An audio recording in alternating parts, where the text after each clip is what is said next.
Do you consider yourself a high achiever? Smart, driven, highly successful? I am so excited to have you. My name is Julia Arndt, and I'm the host of the Stress Podcast. I will help you develop your stress resilience the same way you've developed your workplace superpowers. Learn peak performance tools to thrive at work and in your personal life. Let's get started.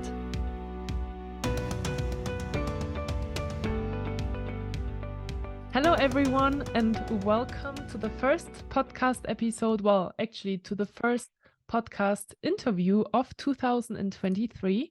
I'm super excited to welcome our first guest, and it's Laura Larius. How are you today, Laura? Oh, I'm so good. Thank you, Julia. It's nice to be here. Yes, I'm really excited to have you again. So for those of you that remember, we actually already had Laura on the podcast in April of 2022, and we talked about the stored stress response and your nervous system, which was a super insightful podcast episode. And I actually just listened to it again as preparation for our podcast today, in order to just be reminded of what we talked about. And so for those of you that are curious about that one, make sure to check it out. I already prepared all of the descriptions, and the link will be in the show notes today. But I think we should still start from the beginning again, Laura, and maybe just do a quick intro to who you are and what you're working on, in order to give people a little bit of a glimpse of the amazing work that you do. Oh, thank you. Yeah, it's so good to be back here again and speaking with your audience and you. So I work with ultra ambitious leaders, primarily entrepreneurs, founders, senior executives who want to make an impact with their work, and they want to leave a legacy, but they don't want to do so with burning out. So a lot of the executives and founders or entrepreneurs that I work with are very high performing, high achieving individuals who want, I said, leave a legacy, but they're also burning out. So that's where I come in and help them so that they either prevent the burnout or help them to recover from the burnout that maybe they're already experiencing. And I do this through working with their nervous system, increasing their HRV, which we'll dive into today, and really helping them to harness their mental powers and lead for more of their highest potential without sacrificing their personal life and their health. Amazing. And a quick question popped up in that regard, Laura. The people that you work with, do you feel like you have more people that are actually coming and proactively working on not burning out, or do you have more people that have burned out or experienced burnout and are now more reactively looking for ways to get better? Yeah, that's a really good question. I would say the majority are in burnout. They're recognizing, I think, because of the last couple of years, like the burnout numbers were already very high pre-COVID, the pandemic, and now the numbers are just even higher after the last 2-3, oh gosh, now we're going on 3 years, that people are like really realizing that, yeah, I actually have symptoms of burnout and I need to, I want to work on this. Yeah. Yeah, makes sense. I can relate to that, that demographic and profile. Cool. And so, as you know, I also always start the podcast with 3 questions around just, picking up where you're at. So tell us where you're located today, what time it is, and what you did this morning before we hopped on the podcast interview. Yeah, I love this question. So I'm in San Francisco, California. It's about 11:11 here in the morning, Pacific Standard Time. And yeah, I woke up this morning and it was really cold and actually kind of rainy out. So I definitely first thing I wanted to do was get warm. So I made myself a cup of tea. I took my HRV score using an app that I use. It takes only like less than a minute. And I actually got to maintain day today, and we'll talk more about that in a moment. But so I know that I had pretty good amount of energy in my gas tank today for the task that I wanted to do, which was not a lot because we're just getting back from the holiday. So very cool. All right. Yes, so let's jump into all things HRV. Can you tell us and maybe define what HRV stands for and what it is? Yeah, great question. So HRV is heart rate variability. So oftentimes we know about like heartbeats, right? Like how like your heart beats, like the number of beats per minute. But the heart rate variability is actually the variations in between those heartbeats. And what that is that so when you're measuring your HRV, you're essentially measuring your nervous system. you're measuring how much stress or how much fuel or energy is available to you at any given moment based on the variations in between those heartbeats. Hmm. And so when your HRV is high, Mhm. can you tell us more about like the kind of that range of like when it's high or when it's low? What does that Yeah. mean in terms of your almost like resilience, right? Your resilience to Yes. stress for that day. Yeah, great question. So higher HRV has been correlated with, strongly associated with resilience, like you said, physical health, resiliency, mental performance, mental health, physical performance. So also your ability to make decisions and problem solve under pressure. How quickly you respond and how quickly and appropriately you respond to sudden changes in your environment. So when you have a higher HRV, essentially you have a bigger range of resilience mentally, emotionally, and physically to be able to not to respond appropriately to stress and also to recover quickly from stress, which obviously this is what, when you have a higher HRV, then you're less likely to then go into cycles of burnout because you have more of that resiliency. So when your HRV is lower, this is when we start to see issues with like immune system. Maybe you're getting sick a lot, you don't have a lot of energy, you're exhibiting more symptoms of burnout, such as foggy thinking or inability to concentrate for long periods of time, like procrastination, and having difficulty making certain decisions, being very impulsive, impulsive in ways that aren't very beneficial to you. Mhm. So yeah. So interesting. And so how can we influence our HRV? Yeah, so there's a lot of things, which is really great with what's coming out now with all the technology we have. Because before, to measure your HRV, you actually needed like this special machine. You had to go into your doctor's office; they had to measure it for you. So Mhm. it's definitely something that wasn't as accessible to us. Now, obviously, we have these, watches. We have the Aura rings. We have an app that I'll be talking about in a moment that also can measure your HRV, which is great. So we have this information and can give us a score daily if we want, or even multiple times a day to kind of check in and see where's my HRV. And it does vary depending on what you have you eaten today, what time of day is it, how much sleep you got, how much did you push yourself or you push your body the day before when maybe you were feeling a little bit tired, but you pushed through anyway. All those kind of things have an effect. So sleep has an effect on your HRV scores. If you're not sleeping well, that is going to drop your HRV because you're not, properly recovering at night. Sleep is when your brain and your body are getting that recovery time, and also detoxing as well. And also alcohol has an effect. It's not that you can't drink, but there's definitely probably times where it's better for your body to intake that alcohol than other times because alcohol does affect your HRV. And same, of course, like with chronic stress is going to affect your HRV. Mhm. And how do you find are those apps and those, fitness gadgets, like how do they like are they like pretty accurately reflecting how you feel, or do you feel like there's still some improvement to the week? Then the reason why I'm asking this question is I did have a smart watch. I used it for a couple of months last year.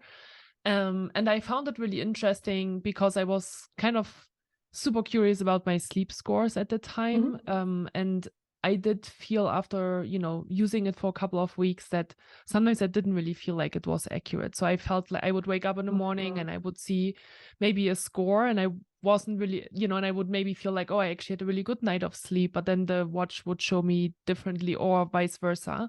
Mm-hmm. So I think after a while I was thinking to myself, how accurate is this actually? And um, yeah, are there still like, do I take this information with a grain of salt, or is it actually pretty accurate? Do you know anything about that? So the sleep ones, I can't verify. I mean, I know that because depending on, there's so many out Hmm. there, and I don't know, I know a little bit about how they're measuring in terms of the HRV.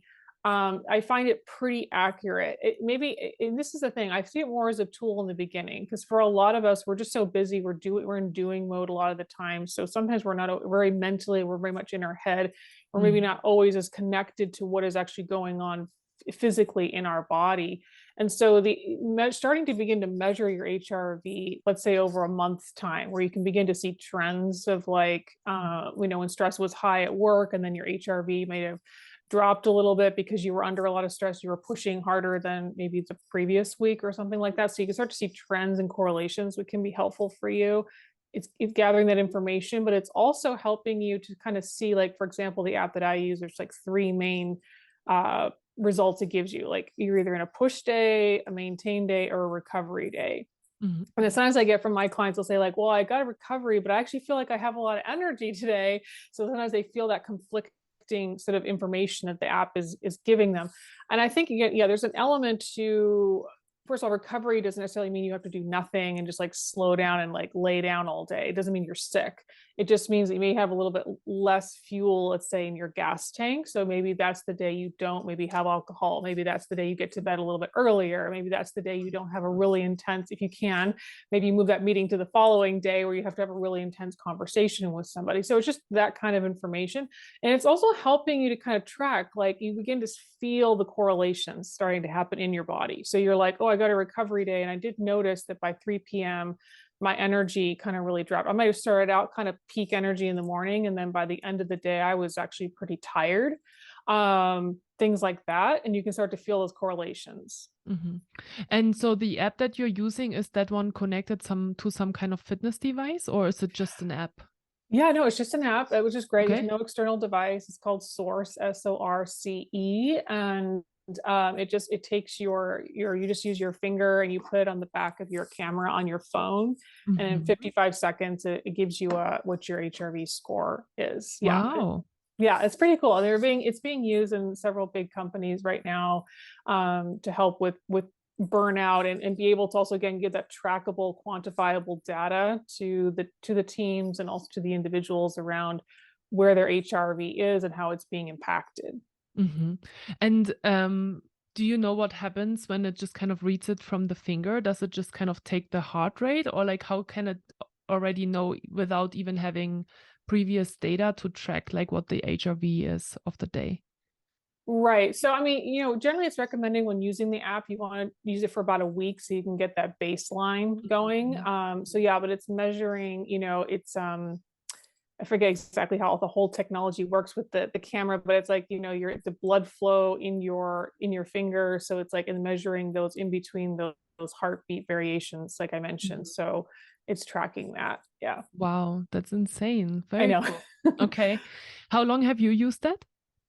Oh, it's going on about a year now. I've been Okay. using it. Yeah. And it's been helpful for myself, but also, like I said, for my clients who really like to be able to see some data and see the changes. Because I use it more as data. It's like, okay, because the work increasing HRV is something entirely different. So you can know Mhm. the score, but then now what do I do to like improve the score? Right. And there are some suggestions in the app as well. They have coaches and people in there that give you tips for the day, depending on your score essentially. But if you Mhm. want more customized work, that's what I do with my clients, where I customize it to their specific nervous system and their specific stress that they have going on in their life. And we work on giving them certain exercises that then help to increase that HRV. Mm. Yeah. So interesting. So cool. And I want to actually take a look at my notes here because I know I wrote down a couple of other questions.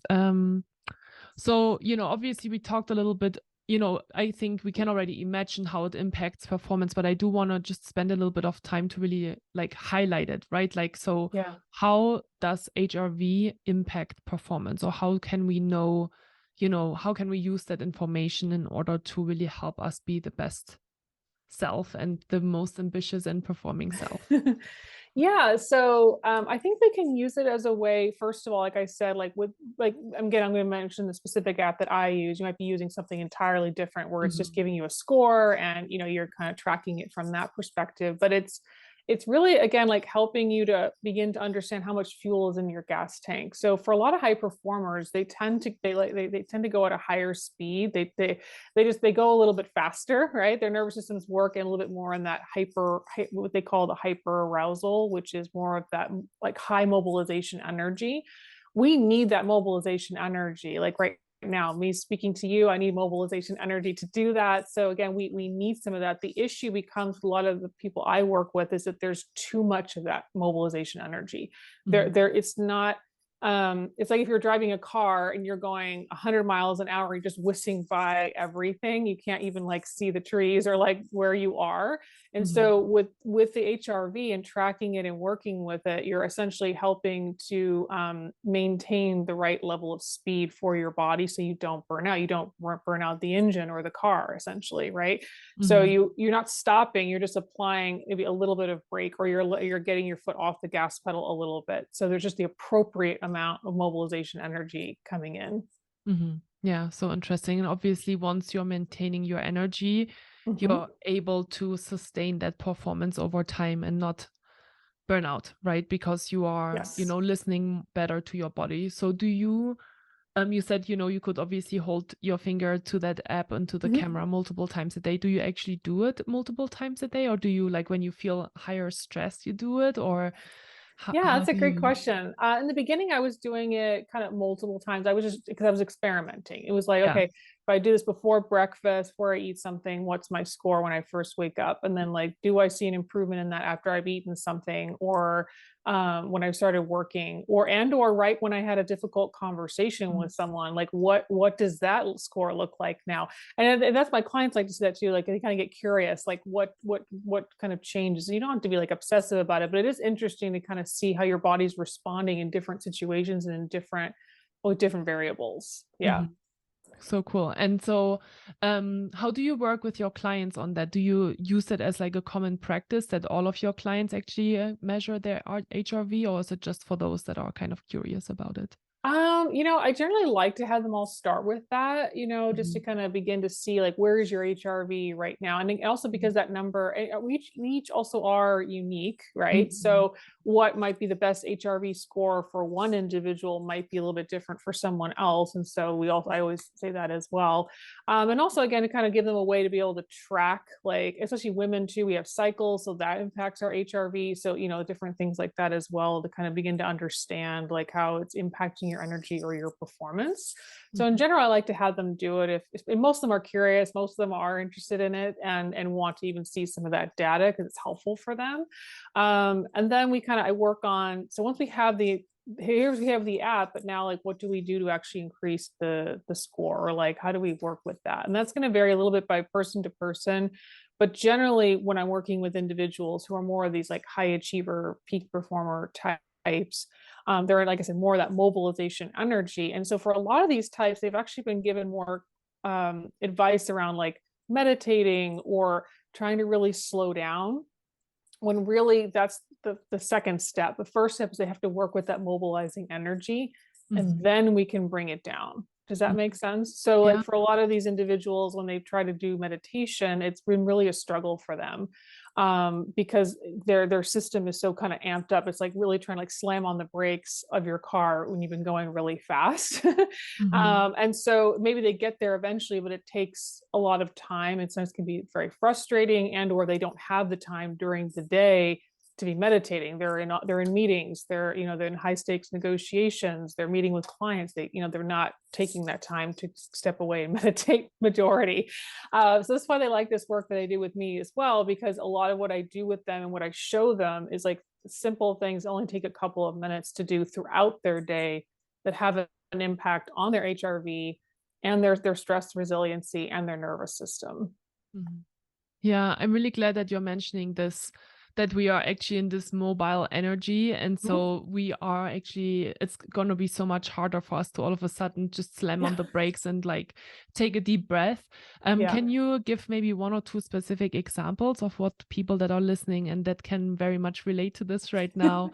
Yeah, that people that are listening can do in order to maybe use that energy in Yeah. a positive way and then kind of still kind of slow down the nervous system as well? Yeah, absolutely. Great question. So one of them is actually this is an exercise. I think I have video here, so they'll be able to watch too. But you're going to cross your arms over, each of your arms, almost like kind of like you're giving yourself a little bit of a hug here. Mhm. And you can either go all the way up to the top of the shoulders, or you can just kind of wrap them here around the arms. And what you're going to do is just going to alternate hands here on each of your arms, and you're going to tap on each one.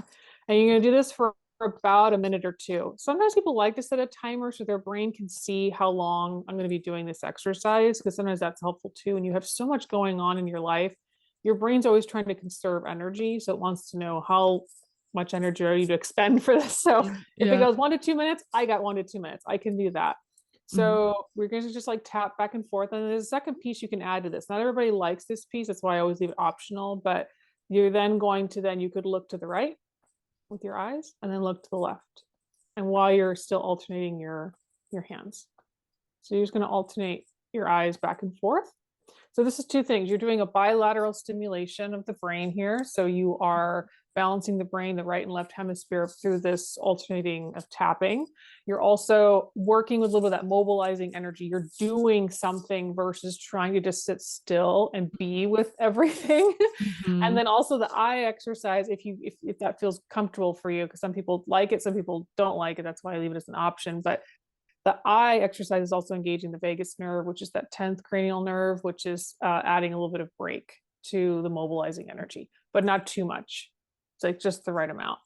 And so for a lot of my clients, what's happened over time is their nervous system, because they're in more of that mobilizing energy, the body eventually does when the brain wants to slow down, but it's using then shutdown to slow down, which is a much harder break. And that's not and not a very reliable break. So we actually want to engage more of the it's called the vagal break, which is it's located between your heart. It's like this connection between your heart and your brain. And so it just applies like just the right amount of break for that mobilizing energy. So that's one exercise. Mhm. Another one too is this tongue exercise. A lot of my clients really like this one because no one can see you're even doing it. So this is really good when you're in meetings or you're trying to listen or pay attention to someone speaking, and maybe you're noticing some of that mobilizing energy coming in, but you're not going to go leave and meditate, right? So what do Mhm. you do? So what you can do is you can actually take the tip of your tongue and place it right behind your upper front teeth, and you're just going to kind of touch there. And Mhm. then you're going to flatten the rest of your tongue to the roof of your mouth, and you're just going to hold that for a few seconds and then release it. And you're going to do that a couple times for like about a minute. And so what you're doing is the tongue is pressing up against the roof of the mouth. There's calming cranial nerves there. So your brain is actually getting a signal to like, okay, we're going to apply a little bit of break, but again, not too much break. So you still have mobilizing energy. You're still able to present and talk in the meeting and be present, but not going quite as fast. And you're also helping them to turn on more of that prefrontal cortex, which is giving you that ability to think critically and respond appropriately. Hmm. Wow, so interesting. And so do you tell people to just do that whenever they feel like they're in this kind of hyper aroused state and they feel maybe even anxious? Or do you have a recommendation of just no matter how you feel during the day, just do it once or twice or three times? That's a great question. Yeah, so I think I would definitely recommend both. So for a lot of them, I usually have them start with like every 2 hours to just sort of, because most of them are kind of most of the time are actually just leading from this place without even realizing it. We've been sort of their nervous system has been conditioned for it. Mhm. So most time they're just in that state without even realizing it. So I say, okay, every 2 hours, just maybe just do one of these exercises for like 1 to 2 minutes and then just notice how you feel. It may not be a big change in the beginning. Most of my clients tell them is look for that 1 or 2% change. So right before the exercise, just check in on a scale of 1 to 10. Where is my anxiety or my stress level? So 10 would be like super stressed out, like really anxious, racing thoughts, lots of urgency. And then 1 would be, pretty calm, like, I'm feeling pretty grounded, stabilized, and then so get that baseline, do one of the exercises, and then just notice, did that number change by just 1 or 2%? So for most of my clients, they noticed I was at a 10 or a 9, and now I'm at like a 7. And that's Mhm. exactly what we want, because the system actually likes more subtle, slower braking versus, like I said, all the way down to like all the Mhm. way down to 1. And then done over time consistently, the system gets more rewired for that automatically. Mhm. Yeah, where you're also just recognizing that you are anxious, right? Because a lot of the people Yes. that we work with don't even have that Mm-hmm. perception, right? For a very long Yes. period of time until it's already kind of bad. Exactly. Yeah, exactly. Yeah. And also because essentially the environments that they're in, let's say it's a high pressure, corporation, Mm. it's just like there's a lot of that energy all around. Like they're the boss, their team, everybody's kind of just leading from this place. And so they don't Mhm. even realize, like you said, that it's actually it's not all bad, but it's just, again, it's not sustainable. So it's like we have to, think about the sustainability of our body and our brain, and we weren't designed to live in those states for long periods of time or operate from these states. And also does us a disservice, because when we're in those states, it's harder for us, like I said, to plan, to innovate, to think creatively, to all the things that are helpful in being a leader and a peak performer. Yeah, yeah, absolutely. One of the things that I found super interesting as I was preparing for the podcast interview today was I was reading an article that you mentioned on your Instagram account as well about HRV, and where you were mentioned in the article as well. And it was saying that high performers and CEOs and also athletes are actually hiring HRV coaches in order to impact their HRV scores, which I found so interesting because I haven't, I feel like HRV has been pretty new to me, probably like, since we talked the first time in April of last year. I feel like that's where, all of a sudden I heard it a little bit more, or I paid more attention to it because I had heard it for the first time. So now I feel like more and more people are talking about the nervous system and the HRV state and so on. But yeah, so fascinating that people are, so honed in on that score, which for me almost means it must be so powerful and so influential to change our lives when we're really paying attention to that specific number. Yeah, it is. It's highly impactful. It really is. And yeah, and you're right. There's a lot of top athletes that monitor their HRV, and along with top CEOs and founders as well. The other thing I will add to that, though, too, usually when they're working with someone like myself who works with the HRV and the nervous system, it's not just about this. Yes, it's the score, like the score, but it's also, and of course improving that score, but it's also really being able to, like you said, to notice some more of the subtleties of where your body is. So we don't want to get so obsessed with the technology and the data that we then, again, we're still kind of removed from like relying only on an app to tell me where I'm at. Eventually with this work, what you're getting is that you begin to kind of just notice it on your own, and you start to see some of those shifts and changes in how you're thinking and responding, versus needing the app to always tell you. Yeah, that's such an important point too, for sure. Yeah. Yeah, absolutely. And we talked about a lot of different pieces now as well. Maybe you listener, you're thinking now, like Julia and Laura just mentioned so many different things that I don't really know what it is, like the vagus nerve or the vagal nerve. We talked about the somatic practice that Laura just introduced to us, like those two different examples. We talked about the nervous system and the hyperarousal state. So all of these different things are actually things that we did discuss in the first podcast interview that we did together in April. So if you're curious to learn more about kind of these basics, which are super important basics, if you are learning about stress management, I highly encourage you and recommend to you to listen to that podcast. Like I mentioned as well, I did mention I did have the link in the show notes already. I do want to spend more time with Laura on new things, which is why we were not really getting into these things today. But Laura, I'm actually curious, since we've talked the last time, right? And you're working with, these high performers as well. What else has come up for you over the last like 6 to 9 months in terms of just topics and, things that people need help with? What would you say is maybe trending or is becoming more and more important? Yeah, great question. So lots of things, honestly. So one of them being really focusing lately, the last 6 to 9 months, on sustainable leadership. We're seeing a lot of changes right now, specifically in the tech world, because you and I are both are connected with that world, and there's a lot of shifts that are happening. So recession at this time right now is being talked about, and so and then we, like I said, coming off of COVID, so there's been like high rates of burnout, and so companies are really like trying to figure out, like, okay, we've offered the meditation, we're giving the apps, and yet we're still seeing like high levels of burnout happening within our companies. Or at least people either quiet quitting, or the great breakup, people leaving. So what can we do to really solve this? And So this is where I think that missing piece is like, so the 6 to 9 months, I've really been focusing on speaking to as many leaders as I can within some of these companies to talk about the actual, like the nervous system piece, like we've been talking about, and Mhm. really working on this aspect of sustainable leadership, as opposed to the kind of hierarchical leadership that we've, been more accustomed to in the corporate world, for example. Mhm. And so sustainable leadership is essentially our world will, like, we need leaders who possess the ability to create the physical conditions in which a sustainable future can flourish.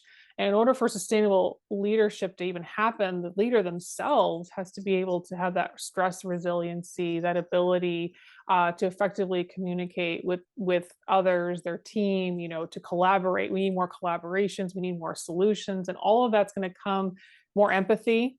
All of that is going to come, though, or it's going to increase when our nervous systems are no longer chronically in these high stress responses. So if we're chronically stressed, empathy is going to drop. If we're chronically stressed, we're not going to be able to think as critically. We're not going to be able to plan, like I mentioned, for the future as much. We're not going to be able to be as open to those collaborations. So Mhm. this has really been my focus. Like, okay, this is where you want to go as a corporation or just as within your leaders, then this nervous system piece has to be addressed.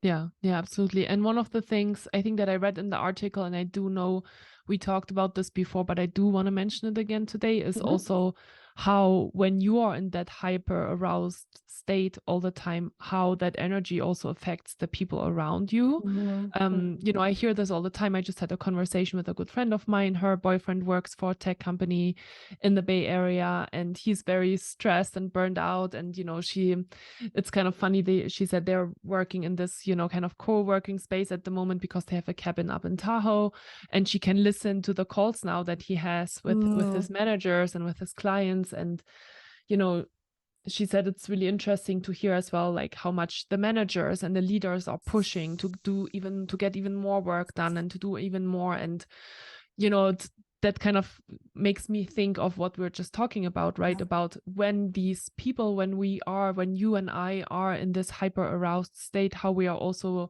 affecting other people. And I'm very aware of it. I would still say I'm not perfect at it with my own team, right? I'm sometimes also stressed and in hyper aroused state when I'm trying to get things done. And I can tell how then I'm pushing that stress a little bit onto the people that I work with, right? Because I'm trying to get things done. And sometimes I have Yeah. people that help me with these things. But I think the awareness alone of being like, okay, I know that I'm in this state right now, and to even just communicate that sometimes, right? And to be Yes. like, Yeah. I'm aware, like XYZ is going on, or, this is like a very stressful time. But I think even just the sheer acknowledgement of, bringing up these specific topics is so critical and so important to be seen as an empathetic leader, or as a leader that can manage these high stress situations in a really smart way.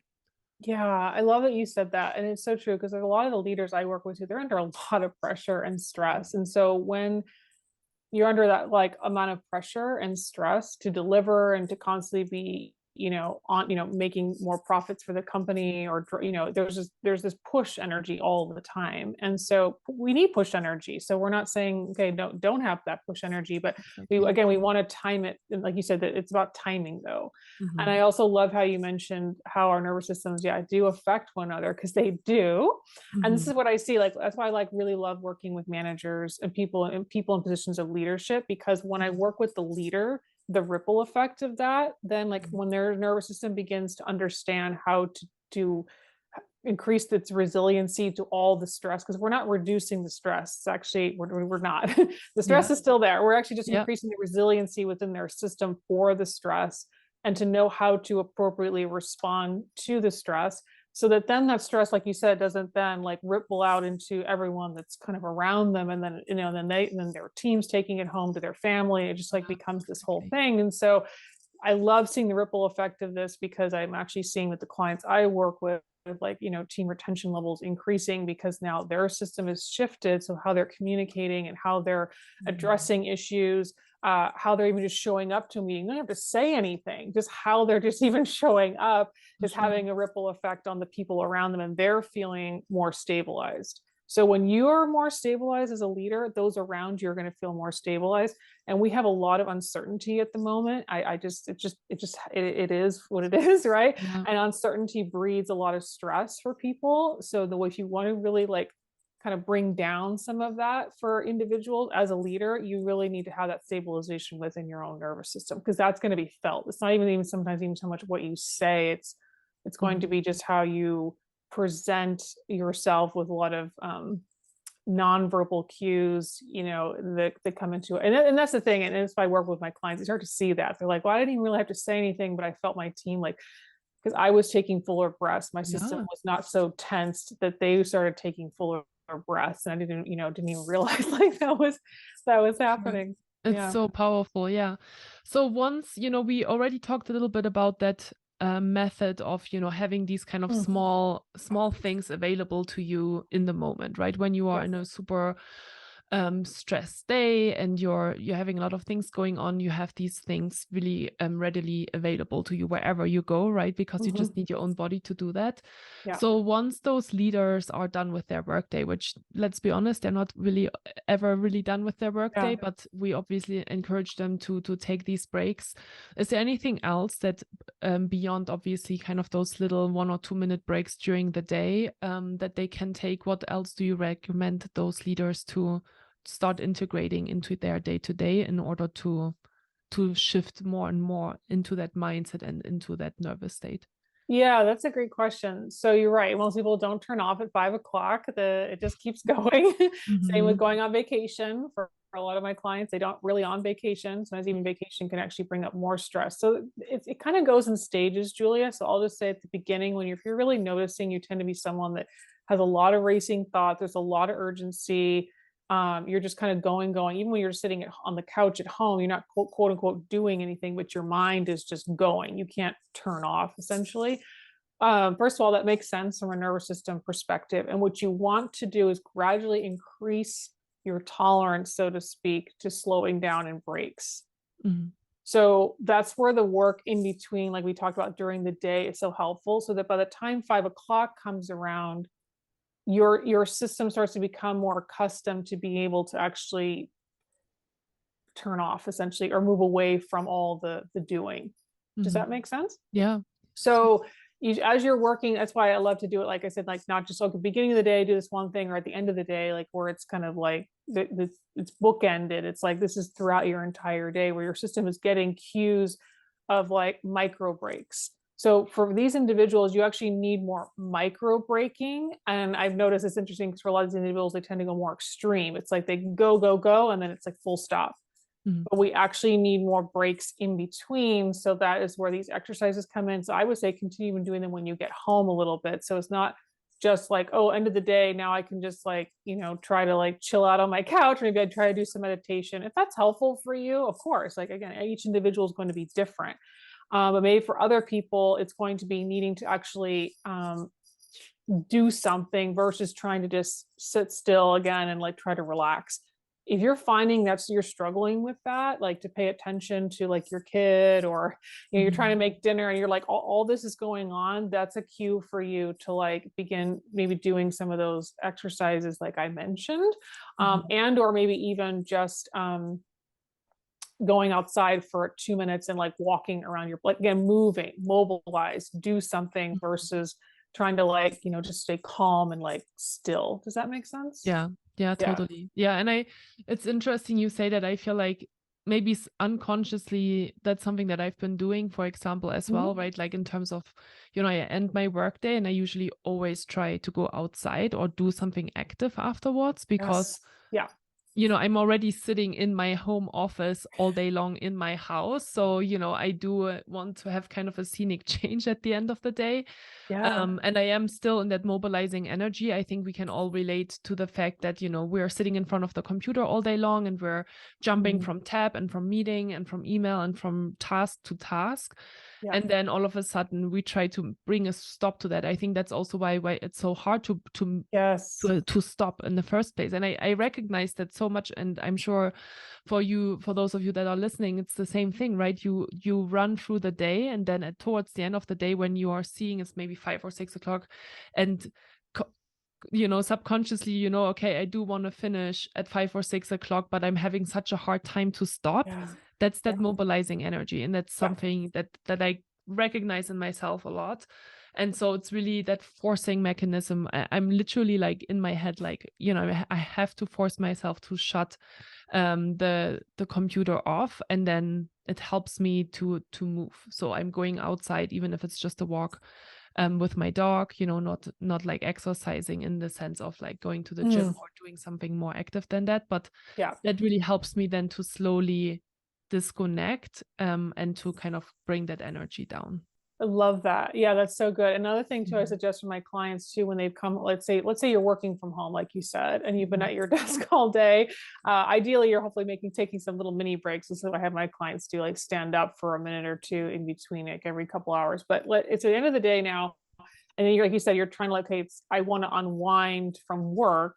So even if you don't want to go outside, another thing you could do is actually just complete something else in your home. So what I have my clients sometimes do too is like go and load, like, it's not always fun, I know, but like maybe load your dishwasher, or go maybe clean something on your, like, again, mobilize, do versus like just try to sit on the couch and like watch your favorite show, which again, if that's where you can go and that's what feels the best for you maybe in that moment, fine. Again, I'm not demonizing those options, but for most people that's not going to be the process. And you have all these mental open tabs there too that you're like trying to like close down, and they will start to close a little bit more if you're doing something that where almost disconnects you from the screen, right? Yes, exactly. Disconnects you from the screen. You're doing, or you go out or play, like, sometimes I'll have my clients do like they'll go play, like they'll go and like play is another great energy, because that's mobilizing energy, but it's more mobilizing using more of the ventral vagal state, which we talked about in the last podcast episode, which is our home state. So you can still use that mobilizing energy in a way where but brings more of a sense of play. So maybe you go outside and you play a game with one of your kids, or you go shoot some hoops, or maybe you I don't know, something that brings a sense of play, and again, using that mobilizing energy. So it's more productive for sure. Yes. And I think just to add to that as well, from just my own experience and my own life, I think like one of the things, when as you're saying, like if you just sit on the couch, I feel like then you take your phone, and we all know this, right? And we are on social media, or we are still looking for other things, right? And we're still kind of connected to that kind of an energy. So if you want to be mindful about bringing it down, like it is a forcing mechanism. Like I do, even after 4 years of doing this work now, right? I'm still forcing myself for these breaks, because I am obviously during the day in this hyper mobilized state, and in this high energy, and I need to bring it down. Like even, as we were just talking, just to share this as well, I was doing a couple of different tasks before we jumped on the podcast interview today. And even just sitting here and just focusing on you, I can feel internally that it almost brings me into this anxious state, because I was so active and so energized before, that now focusing on one thing and one person, and obviously I don't want to jump from tab to tab, which is something maybe that we tend to do when we are in a meeting, right? We still kind of have that movement, is challenging. But to just recognize that and to know, oh, this is why this is happening, and it's okay that I feel this way, but not to act on this energy in the moment is okay, as long as you are mindful that that energy is there, and you're still gonna, use it in a active way later in the day. Yeah, you can still discharge it. Another one, I'll give you another really brief exercise too, Julia, based on what you just mentioned, I think will be helpful too. So if you're noticing what she just described around, like, maybe you're getting now on a call with someone, but you were just doing a bunch of other things, and now you're like trying to focus, like you said, on this one person. The brain is a little bit like confused right at the moment, and trying to like slow it all the way down. So one way, right, even as you're meeting with the person, you're just starting the meeting, what you can do is you can stack one foot on top of the other. So right or left doesn't matter. And then the foot on top is going to press down the foot below, and the foot below is going to press up on the foot that's on top. So they're going to resist each other. And you want to do this for about 7 seconds. And then you're going to release it. And you're going to do that for, again, maybe roughly about a minute. because you want to kind of discharge some of that energy. And also it's helping you to focus on one area of your body, but that's doing something. And versus, like you said, like trying to like sit still and just focusing on this one person. Like, so it's a way to kind of get a little bit into your body, but without being too overwhelming. You're doing something, you're feeling the muscles getting engaged because there's a resistance. The muscles are engaging with one another. So a lot of my clients do that, and they've noticed like it helps them to kind of like begin that process of beginning to quote unquote focus a little bit more, because it's the issue there is like when we're jumping from thing to thing is like, and our brains aren't really designed for that number also. It's like not always the best, but we do it. It's okay. And you're, like you said, you're noticing some of that mobile, like higher mobilization energy. The prefrontal cortex maybe not as online, so things are harder to kind of zone in and focus like that. So what do we do with that energy? We discharge it just a little bit. And most people notice a shift. Amazing. Thank you so much for sharing that. Yeah, I'll definitely use those practices, because I think I'm obviously a very aware person when it comes to things like that. So I sometimes know that it's there, but I don't really know what to do with it, right? So those little practices are super powerful. As we just started 2023, we're on January 2nd today. Do you set New Year's resolutions for yourself? It's not so much a resolution. I have goals. I love goals. So definitely some of the goals that I set for this year are to, increase my, getting into more, working with more leaders. Like that is definitely the goal, because I'm just seeing so many people, struggling with burnout, and again, like with all the uncertainty that we're currently, going through right now. I just like, the goal is like just get as much of this nervous system work out there as I can to as many leaders as I can, for sure.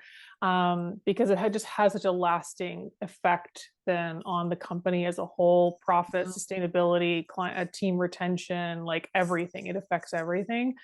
So that's definitely another goal this year, is to do more of that, more leadership trainings. So like, workshops, but also more, of course, more one-on-one work. I'm also developing a program right now to have a goal for a lot of people are also leaving corporate.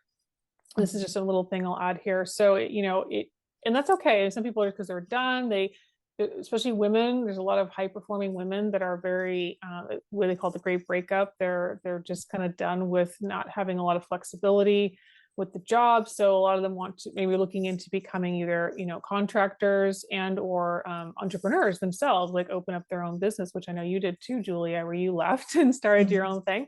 And that's amazing. I think it's amazing that we kind of want to take charge of our destiny a little bit more, and like, be able to maybe make more money and have more flexibility in our time. And at the same time, coming from corporate, and if you're coming from more burnout already, most likely you are, because that's why you're leaving. Going into starting your own business, you're going to need quite a bit of nervous system resilience. 100%. Yeah, right? Yeah.